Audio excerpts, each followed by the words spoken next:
어느 날 잠들어 있던 한 사람이 깨어났다. 인류의 기술이 고도로 발달된 그날 그 일이 일어났다. 대망각의 사건. 인류의 모든 장기 기억이 사라져갔다. 세상은 곧바로 공황 상태에 빠졌다.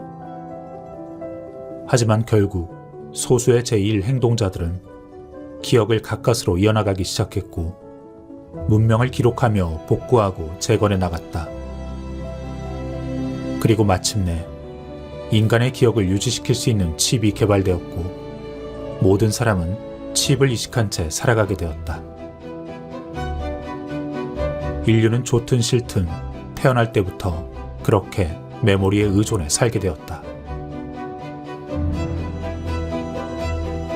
대망각의 원인은 밝혀지지 않았다. 온갖 추론만 나돌 뿐이었다. 초신성의 폭발 같은 우주적 현상이라거나 평행우주의 간섭과 다른 시대의 침공 등 다양한 이야기가 있었지만 어떤 미친 전체주의 국가에서 비밀리에 행해진 공간의 상전이 실험 때문이라는 설이 유력했다. 실제 기억이 심어지는 과정은 공간의 성질을 이용했기 때문이었다. 인류는 그렇게 문명을 이어나갔다.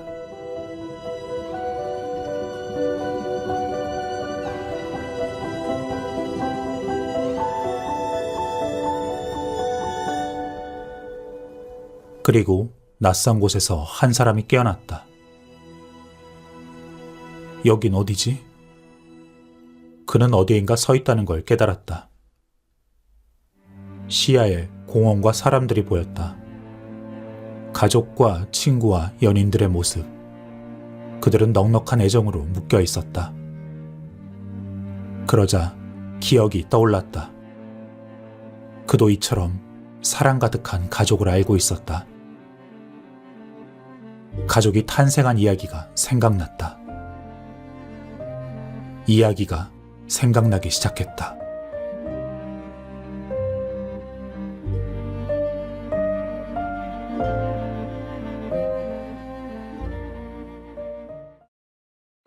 정신을 차리니 계단 밑에 쓰러져 있었다.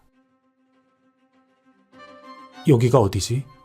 서둘러 계단을 내려오다 누군가와 부딪히고 그렇게 넘어진 것 같았다. 그때 한 사람이 말을 걸어왔다. 괜찮아요?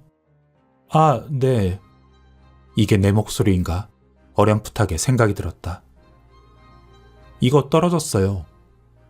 나를 도와준 사람이 막대기 모양의 물건을 건넸다. 이게 뭐지? 벌써 잊었나 보네. 어서 꽂아요. 나이를 보니 태어날 때부터 하고 있었겠는데 이거 없으면 집에도 못 가요. 어디 보자. 소켓이 어디 있지? 소켓? 아, 팔꿈치에 있네. 그 사람은 그렇게 막대기 모양의 스틱을 내 팔에 끼워 넣었다. 테스지? 그러자 갑자기 내 이름이 떠올랐다. 고맙습니다. 큰일 날 뻔했어요. 조심해요. 이게 없으면 갓난아기나 마찬가지잖아. 그랬다. 메모리가 없으면 운전이나 읽기, 쓰기 등의 절차 기억은 문제가 없었지만 내가 누군지는 알 수 없었다. 테스지는 감사 인사를 하고 생각난 약속 장소로 달리기 시작했다. 하지만 곧 이상한 위화감이 느껴졌다. 가만히 멈춰 자신을 살펴보았다. 한 번도 본 적 없는 옷소매와 가늘고 긴 손, 치마와 구두. 대체 이게 뭐지? 난 분명히 양복을 입고 있었는데 내가 여자 구두를 신고 달린다고? 대체 어떻게? 답은 간단했다. 익숙하기 때문. 몸이 기억하고 있기 때문이었다. 차분히 앉아 기억을 더듬었다. 그제서야 생각이 나기 시작했다. 어떤 여자와 부딪혔고 둘은 넘어졌고 그리고 둘의 메모리가 빠지고 우연하게도 둘은 동시에 단기 기억을 잃어버리고 메모리가 바뀌었을까? 지금 해야 할 일은 메모리를 되찾는 것이었다.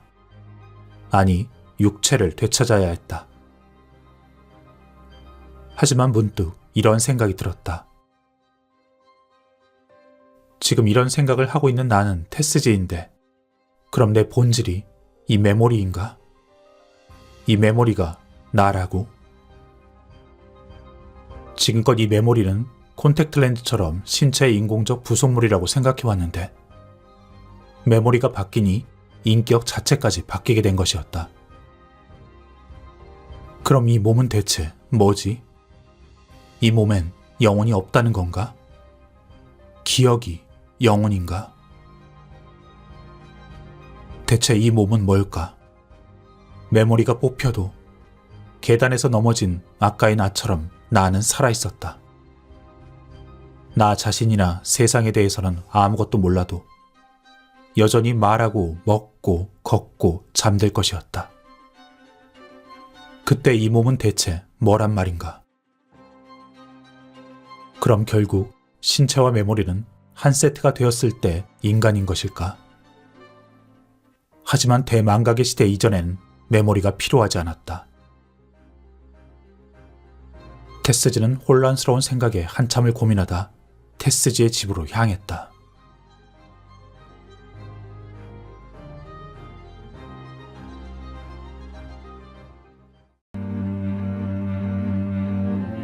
공원에서 깨어난 남자는 가까이에 있는 사람에게 다가갔다. 여기가 어디죠?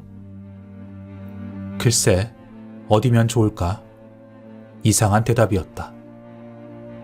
여긴 아무 데도 아니에요. 네? 무슨 소리죠? 당신은 어디에 있고 싶어요? 갑자기 고향 생각이 나네요. 순간 공원의 장면이 바뀌며 멀리 산들이 이어지고 눈앞에 전원의 풍경이 펼쳐졌다. 이게 뭐죠? 아무것도. 여긴 대체 어디죠? 이건 있을 수 없어요. 어디도 아닌 곳. 그리고 난 아무도 아니야. 모두 환상인가요? 아니, 그렇지 않아. 모두가 현실이지. 너의 기억은 현실인가? 당연하죠. 내 기억은 현실의 한 부분이죠. 그래? 그럼 현실이 변한다면 너의 기억도 변하겠네? 말도 안 돼요. 왜 말이 안 되지? 기억이 마음대로 바뀌면 더는 아무것도 믿을 수 없게 되잖아요. 아무것도 믿지 못하게 되면 우리는 뭘 의지하면서 살죠? 너의 마음. 네 마음을 따라 살면 돼. 현실이 없는데 어떻게 마음이 존재하죠? 정말 그렇게 생각해? 대망각 이후 사람은 마음의 한 부분을 분리할 수 있게 되었어. 그리고 그 분리된 마음은 하나의 개체에 지나지 않아. 너도 마음의 이야기를 기억하고 있잖아. 이상해요. 다양한 인생이 떠올랐어요. 어째서 그렇게 수많은 인생이 떠올려지는 거죠? 그것은 그 남자가 스스로 직접 경험한 듯한 기억이었다. 스스로 다양한 인생을 경험했다고 생각할 수밖에 없었다. 하지만 그건 윤회나 전생 따위가 아니었다. 비슷하지만 전혀 다른 것이었다.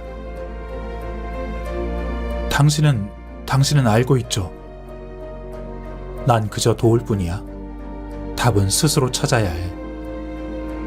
내가 알려주면 아무 의미가 없어. 스스로 찾아서 옳고 그름을 판단해. 무슨 옳고 그름이요? 그 또한 스스로 찾아야 하는 답이지. 순간 또 다른 이야기가 떠올랐다.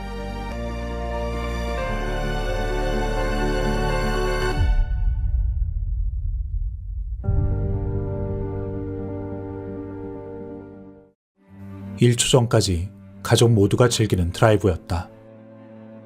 그와 미즈키, 그리고 두 아이 사토루와 아야. 건너편에서 차가 중앙선을 넘어 충돌하기까지 1초도 걸리지 않았다. 하지만 그에겐 긴 영겁의 시간처럼 느껴졌다. 그는 필사적으로 몸을 틀어 옆에 앉은 아야를 보호하며 뒷자리의 아내를 돌아보았다. 그녀도 사토루를 지키려 아이를 감싸 안았다. 곧 충돌이 일어났고 아무런 충격이 느껴지지 않았다. 다행이다. 하지만 그렇게 생각이 든 순간 차는 회전하며 서로의 운동량을 교환해 정반대의 방향으로 날아갔다. 얼마나 의식을 잃었을까. 정신을 차렸을 때 그는 피투성이가 되어 있었고 아야는 축 늘어져 있었다.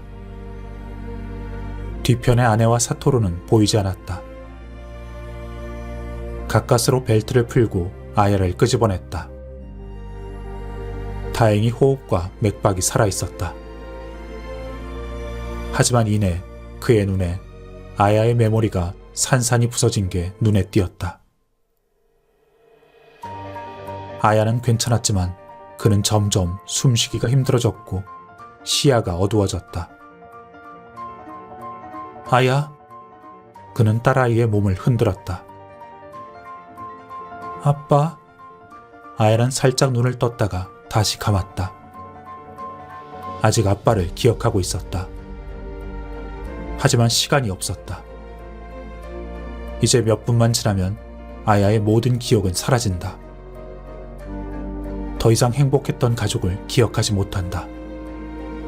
더는 아빠를 기억하지 못할 것이다. 그는 자신의 상처를 보았다. 그리고 곧 죽을 것이라는 걸 알았다. 아내와 사토루는 어디 있을까? 심장이 점점 느려지는 게 느껴졌다. 시간이 없었다. 어떻게 하지? 안 돼. 아야가 모든 기억을 잃은 채 살아가게 할 순 없어. 의식이 사라지는 가운데 그는 가까스로 자신의 메모리를 뺐다. 그리고 딸의 몸에 끼워 넣었다. 잠시 후 정신을 차리니 그는 아야의 몸을 입고 있었다. 그는 필사적으로 눈을 감고 저 시면에 아야의 작은 흔적이 남아 찾아 헤매었다. 하지만 이제 아야는 어디에도 없었다. 그렇게 아버지와 딸로 완전한 이별을 맞았다. 눈물이 주르르 흘러내렸다. 나의 아야는 이제 없었다. 의식이 점점 희미해져가는 사이 멀리서 사이렌 소리가 들려오는 것 같았다. 눈을 떴을 땐 병원이었다. 내가 깨어나자 주위가 소란스러워졌고 의료진들이 와서 내 상태를 확인했다. 아내와 사토루는 어떻게 되었을까? 가장 먼저 아내와 아들이 생각났다. 그리고 이내 주위에서 수군거리는 소리를 통해 아내 미즈키만이 살아남았음을 알았다. 나중에 알게 된 이야기였지만 아내는 사토루와 함께 차 밖으로 튕겨져 나가 강으로 떨어졌었고 아내는 필사적으로 아들을 건져 올렸지만 이미 늦은 때였었다고 한다. 그랬다. 그렇게 둘만이 남았다. 아내를 위로해주고 싶었다. 내가 사랑하는 사람을, 그녀의 남편으로서. 하지만 나는 진실을 말할 수 없었다. 평생을 끝까지 연기하기로 결심했다. 그렇게 우리는 집으로 돌아왔고 일상을 살아갔고 나는 계속해서 아이를 연기했다. 엄마. 미즈키는 종종 정신이 나간 듯 아무런 반응이 없었다. 그러다 정신이 번뜩 든 것처럼 마른 입술을 적신 후 답했다. 아야. 미즈키는 엄청난 상실감을 느끼고 있었을 것이다. 아내에게는 이제 내가 유일한 희망이었다. 나는 미즈키의 품에 매달렸다. 그녀는 처음엔 조금은 경직된 채로 있었지만 이내 나를 꼭 안아주었다. 아야, 미안해. 그렇게 세월이 흘렀다. 나는 학교에서 늘 혼자였고 조용한 아이였다. 그렇게 하는 것만이 최대한 아이답게 보이는 방법이었기 때문이었다. 미즈키도 직장으로 돌아갔다. 하지만 사고의 충격인지 기존에 하던 일을 제대로 해내지 못해 결국 관리직에서 단순한 사무업무로 밀려났다. 퇴근 후 집에 돌아와서는 늘 상념에 잠겨있곤 했다. 그럴수록 난 최대한 밝은 딸을 연기했다. 아내는 평상시에 화장도 하지 않고 옷도 신경 쓰지 않고 살았다. 그렇게 아름답던 그녀가 이제는 점점 나이가 들어갔다. 말로 할 수 없는 괴로운 심정이 들었다. 그녀를 여자로서 행복하게 해줄 수 없는 고통이 칼로 심장을 저미는 듯했다. 너무나 고통스러운 일이었지만 나는 결심을 해야 했다. 그녀가 자신의 행복을 찾길 바랬다. 나는 그저 곁에서 지켜볼 수 있으면 되었다. 엄마, 나는 걱정하지 마. 무슨 소리야? 좋아하는 사람이 생기면 결혼해도 돼요. 난 엄마를 붙잡지 않아. 괜찮아. 안심해, 아야. 난 아빠가 아닌 남자와 결혼할 생각이 없단다. 아니야, 난 정말로. 아내는 말없이 미소를 지었다. 그렇게 또 세월이 흘렀고 어느덧 나는 성인이 되었다. 그때 이후로 줄곧 아내에게 재혼을 이야기했지만 그녀는 끝내 받아들이지 않았다. 그리고 이제 내가 어른이 되자 아내는 나에게 말했다. 그보다 넌 어때? 결혼할 만한 사람이 있어? 나에게 구애를 해온 남자들도 있었지만 불가능한 일이었다. 남자라니. 난 됐어. 나중에 괜찮은 상대를 찾을 테니까. 아야, 억지로 결혼할 필요는 없어. 하지만 난 네가 행복한 가정을 가졌으면 좋겠구나. 아빠도 틀림없이 그걸 바랄 거야. 아니야. 아빠는 나보다 엄마의 행복을 바랄 거야. 엄만 너의 행복만을 원한단다. 너의 행복이 엄마의 행복이야. 그리고 또 세월이 흘렀다. 나도 이젠 젊다고 할 수 없는 나이가 되었다. 아내는 여전히 혼자였고 더욱 나이가 들었다. 그리고 어느 날 그녀는 병에 걸렸고 살 날이 얼마 남지 않게 되었다. 그러자 지독한 후회가 밀려왔다. 남편으로서 그녀와 함께 살고 싶었으나 그럴 수 없었다. 내 책임을 다하지 못했다. 아야, 너에게 해둘 말이 있단다. 네, 뭔데요, 엄마? 미안하다. 언젠간 이야기해야 된다 생각했지만 도저히 할 수 없었어. 심장이 쿵쾅거리기 시작했다. 설마 아내는 처음부터 내 존재를 눈치채고 있었던 걸까? 눈앞이 캄캄해졌다. 헛된 연기였을지도 몰라. 아내가 부드러운 미소를 지으며 말했다. 나는 너무 당황해 아무 말도 할 수 없었다. 아무 말 하지 않아도 괜찮아. 편지를 남겼어. 그걸 읽어주렴. 책상 서랍 안에 있단다. 나는 말없이 아내의 손을 잡았다. 나를 일부러 모른 척 해주었던 거구나. 하염없이 눈물이 흘러나왔다. 피곤하니까 잠깐 쉴게. 아주 잠깐만. 그렇게 미즈키는 눈을 감았다. 장례가 끝난 후 나는 집으로 돌아와 아내의 편지를 찾아 읽기 시작했다. 아야, 이제부터 적는 일은 진실이야. 믿기지 않을 수도 있겠지만 모두가 사실이란다. 내 추측이 섞여 있긴 하지만 차에서 튕겨져 나간 사토루를 엄마는 필사적으로 강에서 건져냈던 것 같아. 엄마는 사토루를 안고 숨을 불어넣고 가슴을 두드리고. 하지만 너무 늦었었지. 그리고 엄만 무슨 생각을 했던 것 같아. 사토루를 잃을 수 없다는. 법률상 죽은 자의 메모리는 영구히 삭제되니까 사토루는 사라지는 거지. 엄마는 그럴 수 없었어. 그리고는 사토루의 몸에서 메모리를 빼냈어. 메모리는 온전했지.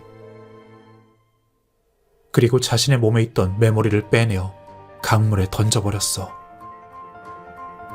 그리고 사토루의 메모리를, 그래, 내 메모리를 자신의 몸에 이식했어. 엄마는 기억이 사라져가는 순간 아빠를 떠올렸던 것 같아.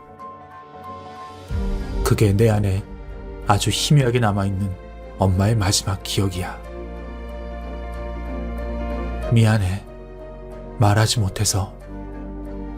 말할 수가 없었어. 엄마는 나를 살리고 자신을 강물에 던져버렸던 거야. 병원에서 눈을 떴을 때 나는 소리쳤지. 엄마를 도와주세요. 아직 그 강에 있어요. 하지만 내가 엄마의 몸을 잊고 있다는 걸 곧 깨달았지. 여기까지가 내가 말하지 못한 이야기였어. 난 그때 겨우 12살이었지. 어떻게든 너를 보살펴야 했단다. 아야, 하나뿐인 내 동생.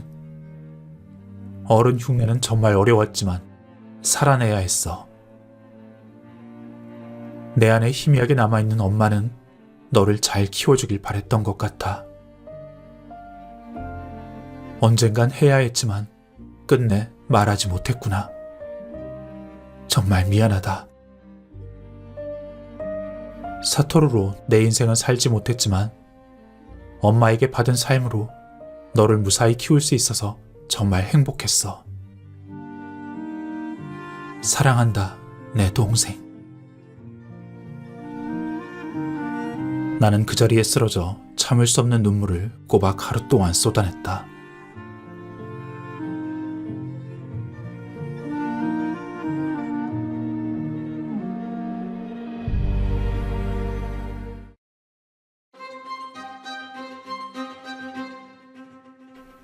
죽은 자의 기억.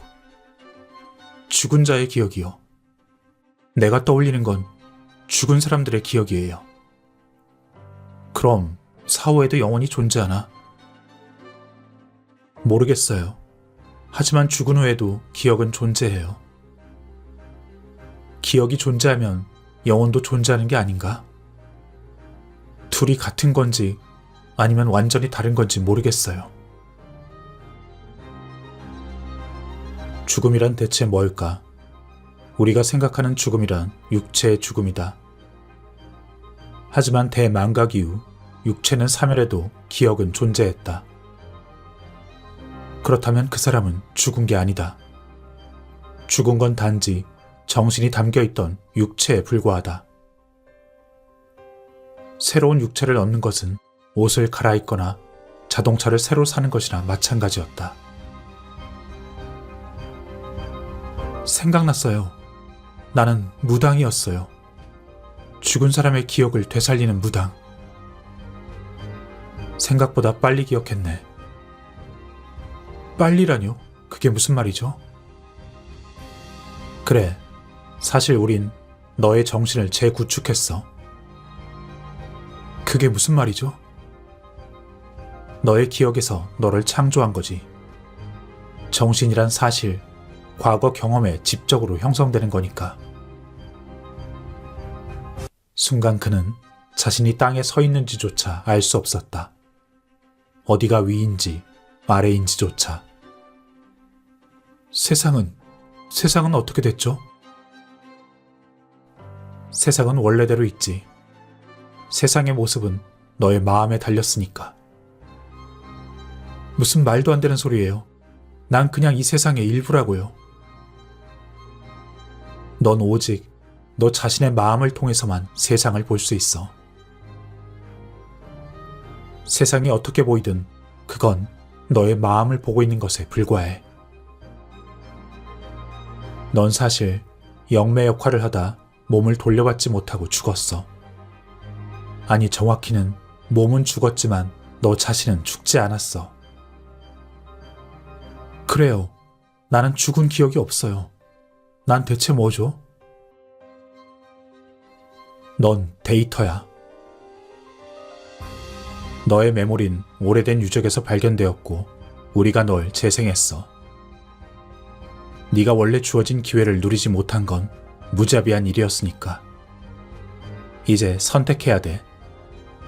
새로운 인생에 나설 것인지 아니면 영원한 정적에 잠길 것인지. 새로운 인생이라뇨? 그게 어떤 건데요? 그건 스스로 결정하면 돼. 새로운 인생은 모두 생각하기 나름이야. 꿈을 계속 꾼다는 뜻인가요? 꿈이 나쁜가? 현실과 꿈은 당연히 다르죠. 꿈은 환상이잖아요. 하지만 아무도 환상인지 몰라. 그리고 판단할 필요도 없지. 어차피 무슨 방법을 써도 꿈을 현실과 구분하기는 불가능하니까.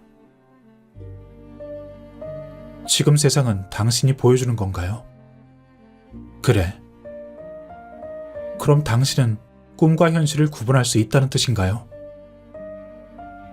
현실일 수도 환상일 수도 있지. 나 자신도 판단할 수 없어. 그럼 대체 어떻게 해야 하죠? 있는 그대로 세상을 받아들여. 당신은 신을 연기하고 있는 건가요? 나만이 아니다. 너도 똑같이 할 수 있어. 전 별 볼 일 없는 존재라고요. 어떤 선택을 해도 괜찮아. 어떤 미래든 널 받아줄 거야. 그저 선택하면 돼. 잘못 선택하면요? 계속 다시 시작하면 돼. 다시 시작할 시간은 무한하거든. 마음이 시키는 대로 사세요. 너에겐 가능성이 있었어. 너는 수많은 전생을 산 것과 같은 경험을 했지. 네가 진화할 때 인류는 궁극적인 진화가 시작될 거야.